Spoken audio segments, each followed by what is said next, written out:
I grew up in New Hampshire, banked by the spring waters of the Connecticut River and the imposing hills of the Monadnock Valley.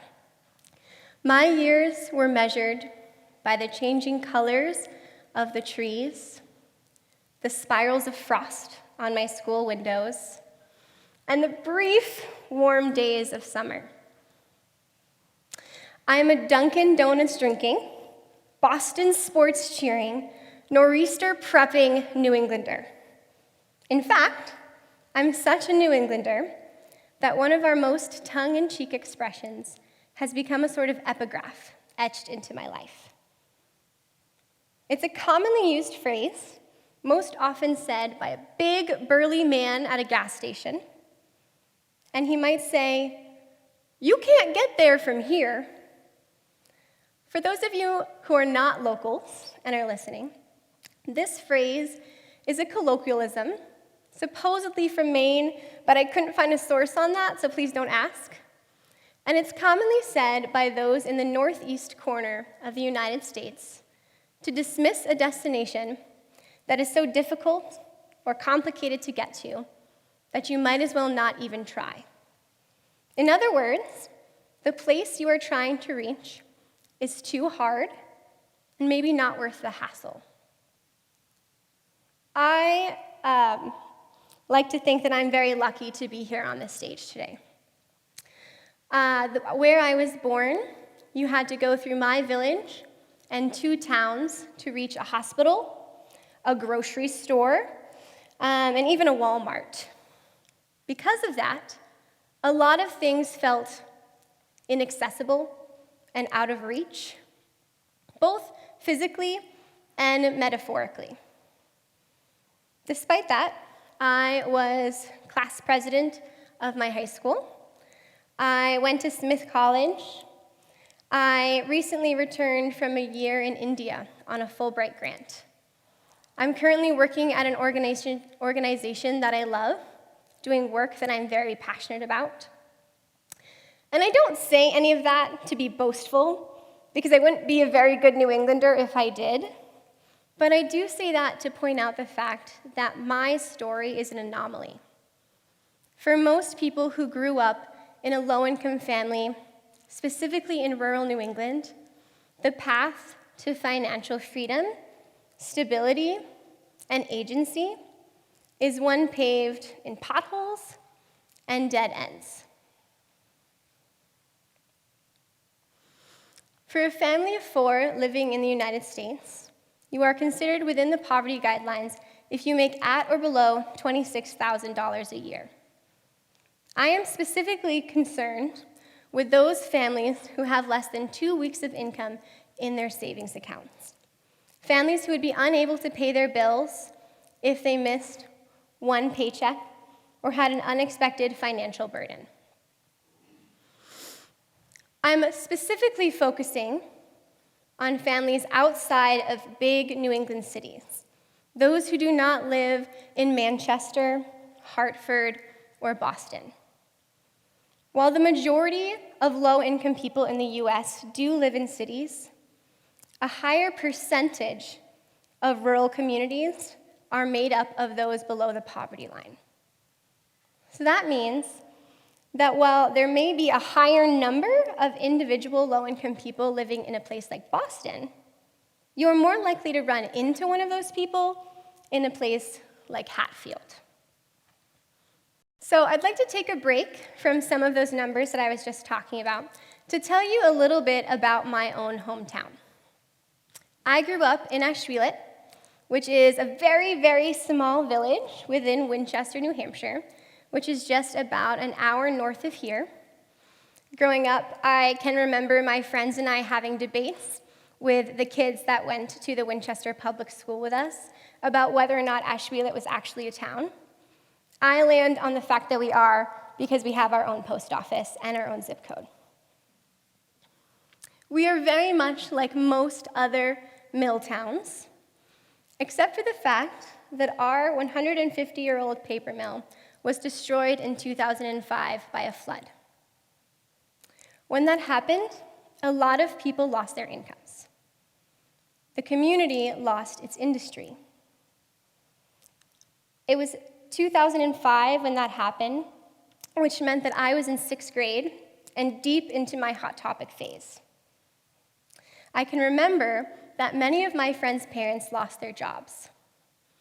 Those former mill workers now work in low-wage professions like food service or retail. And because that industry is no longer local, they must drive far distances to reach smaller cities nearby. Growing up, it was very important to my family that we were able to provide for ourselves and get the resources that we needed. When I began this talk, I spoke about that phrase, "You can't get there from here." It's begun to have a very important impact on my life. I can remember several times as a child when my father would work at the warehouse packing and moving pallets of food from one truck to another when he would injure his back. Sometimes he would need costly and time-intensive surgeries. When that would happen, my family of 5 could not survive on the small salary that my mother earned working as a teacher's aide at the local public school. So she would swallow her pride, take us children the 30 minutes to the local community kitchen, and we would bring our laundry baskets. I can remember going up to the food bank and taking a ticket from the front door like you do at a deli, and we would bring our laundry baskets through the tables of volunteers who would fill them with food. I personally loved trips to the food bank. They were fun, they were filled with different people, there were bright colors, and often food that I had never seen before. I can remember specifically this beautiful mural they had on the wall where they had children's toys, diapers, and baby formula. I can also remember the day that going to the food bank stopped being fun. I can remember the day that I finally understood why my father always refused to go with us. I was standing outside the door with my mother, chatting away, as I always am, and I could see my friend David, a few people behind me in line, standing with his grandmother. Now, like I said, I thought the food bank was such a fun place to be, and I expected that David would be just as excited to be at this wonderful grocery shopping experience as I was. So, of course, I turned to him and I waved the biggest wave I had. You can imagine my disappointment when David turned beet red and he turned away from me.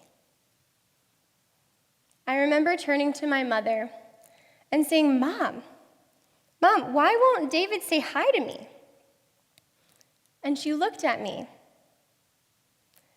and she said, "Well, Crystal, he's probably embarrassed that you saw him here. It's hard for people to know that you don't have any money."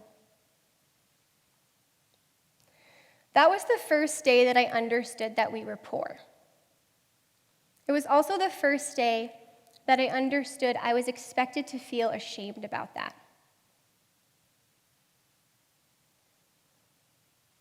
David never left Winchester.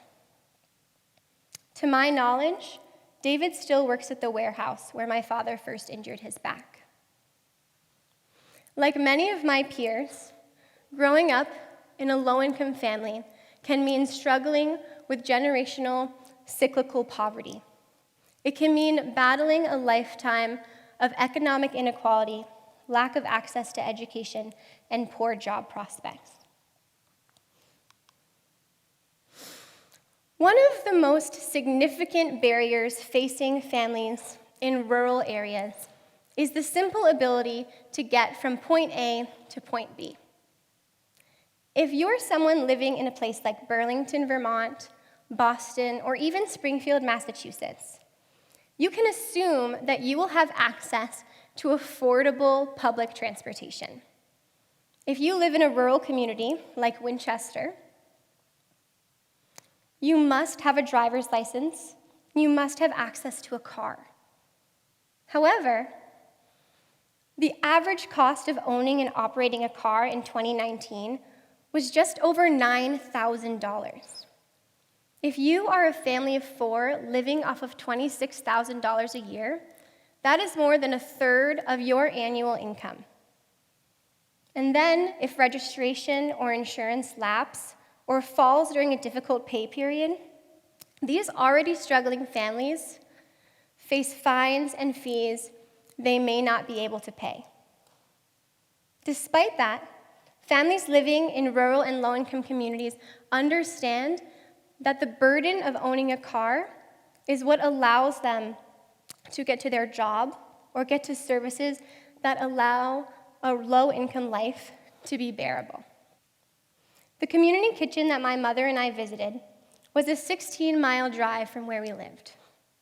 It was in the same town that housed the WIC and Social Security offices, Housing Authority, fuel assistance, family services, and other programs that we relied on. Now, of course, these programs must be in the places where the most people live. That makes sense. However, when low-income communities struggle with a lack of resources, existing organizations must pick up the slack. In small towns, often existing agencies begin to serve dual purposes. Public schools become community centers. They teach about nutrition or parenting classes. Police officers become social workers. They connect families with child services or prepare them for early intervention programs. Churches become food banks or homeless shelters. So much of the New England character is based around the idea that necessity is the mother of invention. These organizations and these individuals see a problem within their communities, and they rise up and attempt to meet that challenge. Unfortunately, despite these best intentions, so often these individuals and these organizations become burnt out and overwhelmed. While it's wonderful to have these communities rally around one another, until we can find systematic ways to support these communities in ways that make sense, the systematic problems will continue to persist. This image looks a lot like the home that I used to live in with my mother. This image looks a lot like the home that many Americans live in today. So much of poverty is about lack of access. It's about lack of access not just to physical space and possessions, but about lack of access to ideas and knowledge. You cannot get to a place if you do not know that it exists.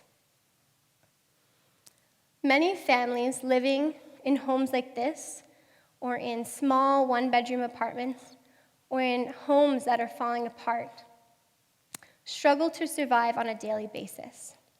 Their children often miss out on important educational opportunities that will allow them to succeed later on in life.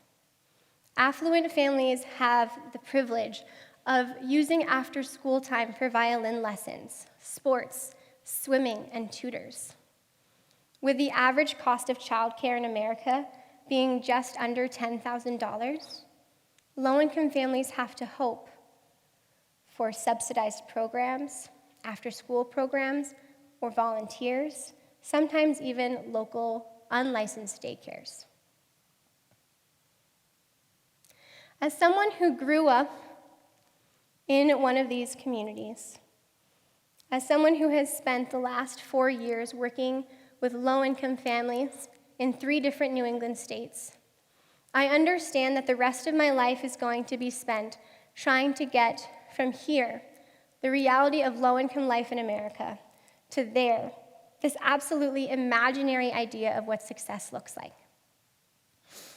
It is my hope that by sharing my story here with you today, and by sharing the story of my peers, we can better change our idea of what poverty in the US looks like.